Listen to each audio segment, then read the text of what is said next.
Welcome back to Triple G. It's been a little while. 3 weeks ago was when the last time we had an episode, but there are reasons for that.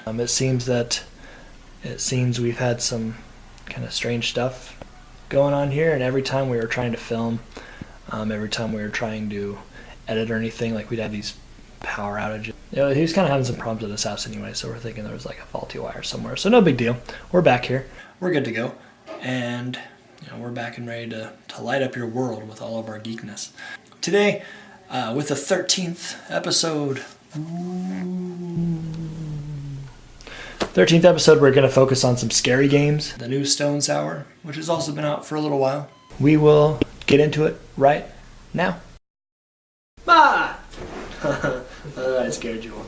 Okay, so the number 13 is relatively or universally associated with unlucky things, scariness, and we as a collective Triple G unit, decided to make the number 13 something special this week. So we're just gonna talk about like scary games that either made us pee our pants or just had an overall general cool, creepy feel, or just was a generally good game overall. And I've said general a lot. And the Resident Evil GameCube remake, yes, is actually very, very scary. They added so much that, like, I've only stopped playing a game once because of how scary it is. That game made me come close. The only reason I kept going was because it was very, very good. For me, personally, my scariest game that I've ever played was Fatal Frame 2. I am not a big fan of ghosts and spirits and things of that sort as far as movies. They just creep me out because I know it's possible. Fatal Frame 2 focused on you being a couple of Asian girls, like be with a camera to stop the spirits. So they'd get really super close. You had very, very few seconds to beat them. And they did a lot of jump scares, like you'd turn around and there'd be one there. Or you'd, walk into a room and there'd be three and you're like, okay, well I don't, these girls have broken necks and I'm very, very scared now. It was just the whole premise, I think, was very, very scary to me. What was your scariest game you ever played? I'm about to go Silent Hill 2, because that was the one game where you had a running option to go through places, but I never used it because I was too afraid to. One, it's just very eerie. Every place you go, every character you meet is very eerie. A phenomenal twist in it as well, which just kind of changes the whole course of the game as well, and it's very terrifying because how it impacts the main character that you've been playing as.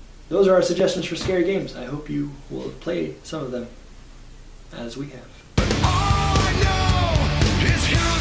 Music. Since we talked enough about scary games, a lot of people know about Slipknot being really, at the beginning they were kind of horror-tastic with their masks and the blood and all that kind of stuff. But Corey Taylor proved to be so much more than just that band. As I got so readily schooled by my buddies Derek and TJ on Facebook one day, Stone Sour actually existed before Slipknot. But now they've come out with The House of Golden Bones. Gold and Bones, not Golden Bones. Part 1 came out late last year and was very, very good.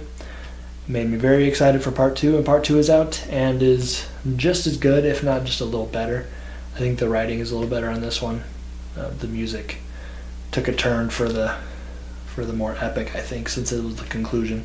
But you put the two of them together, Part 1 and Part 2, and it makes an entire album of just greatness. The more I know my mind. Combined, the two of them have put them in my top 5 favorite bands of all time.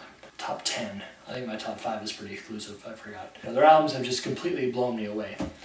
So what I'm trying to say, it's stuff like this, which is how we keep not being able to record for 3 weeks. Do you know what's going on? I had the guy come in and fix it the other day. Okay. What was that sound? Probably just a little squirrel. But should we go check it out? Yeah, probably. Alright, let's go.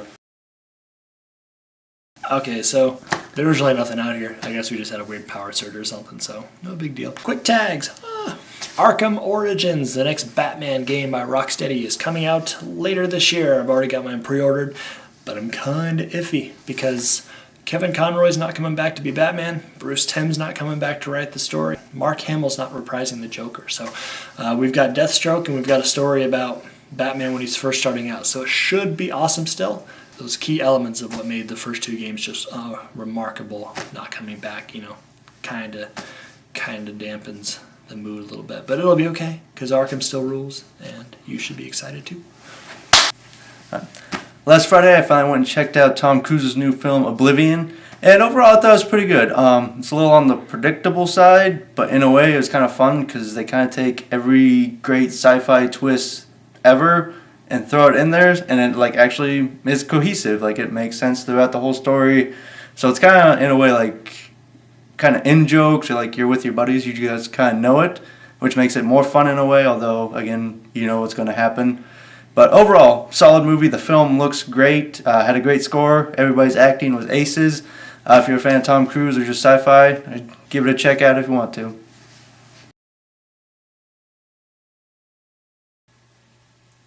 Okay, so I'm just doing this by myself right now because as you kind of saw right there when we were doing quick tags, Travis just disappeared. And, there's nobody else in this house, so I'm just going to do this real quick so we can get it done. And then I'm going to go home and I'm going to just try to make sense of everything that just happened tonight. Obviously, thank you for watching. I hope you stick back next week. I just don't even know.